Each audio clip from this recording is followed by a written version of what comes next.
I've got an idea for you that will be really impactful in regards to how much you love your company long term. If you're proud of what you've built, if you like coming to work.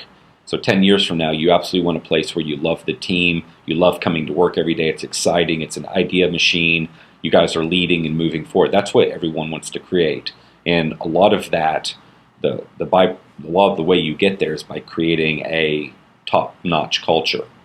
It's a work in progress. Nobody has all the answers. But I think, and the reason I wanted to record this is I feel that for many of us running field service businesses, lawn care, landscape, tree care, pest control, businesses where the majority of our team is out in the field, many of us hear the idea of culture and we think, oh, that's interesting. Maybe we don't think about it at all, or we think, it applies, but not quite the same way it does at a company where I have 5, 20, 100 people in an office environment. But the reality is it applies exactly the same way. They just happen to be outside your office. They don't come into the office every day. So if you're not quite familiar with what culture might mean, you might think of it this way. You could think of it as words. What describes your company? Is your company one where there's a serious level of trust, where your team trusts you to take care of them, your team trusts you to build a great company, to take great care of the client, to always be able to to listen to their input and take it? Or as another example, are you a learning environment, one where you set the tone and you're constantly learning and growing and you're training and teaching and the team's doing the same. They're becoming better and better at what they do. Are you a hardcore sales environment, high commissioned, predominantly commissioned sales environment, hard charging environment, or are you more of a consultative selling type environment? Is it a fun place, an intense place, a very serious environment? When it comes to customer service, are you sort of Mr. Client, this is how it is, or is it more of an empathetic approach? There's more empathy involved. So culture is your beliefs, it's your behaviors, it's how you communicate, it's how you treat your people, it's how you deal with and treat your team and your employees, or your team being your employees and your clients.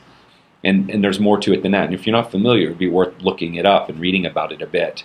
But my point here is that you don't want to underestimate this, because what you do and how you treat your people will determine what kind of company you end up with and what kind of company or people you attract.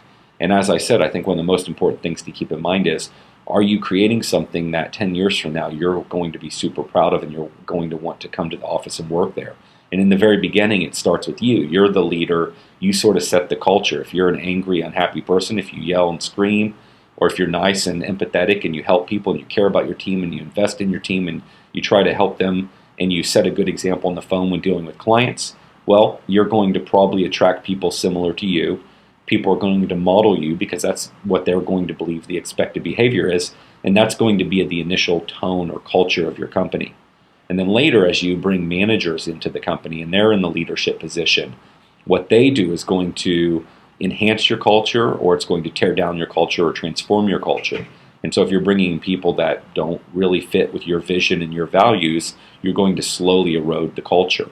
And then one day you'll wake up and have a business that you don't love and you really would like to sell because it's not a place you want to be at. And so and also if you don't have a great environment, and everybody's culture is different, there's no one way.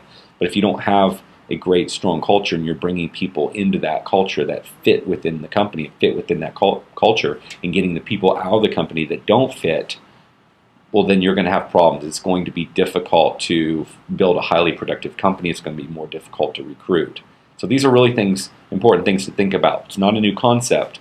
I just want to make the important point that even though half your team is, or more, 75% of your team is outside the office, they too are part of the company just like everyone else, and there is still a culture. How you deal with the client in the field, how they grow within the company, how you take care of them, it all applies exactly the same way.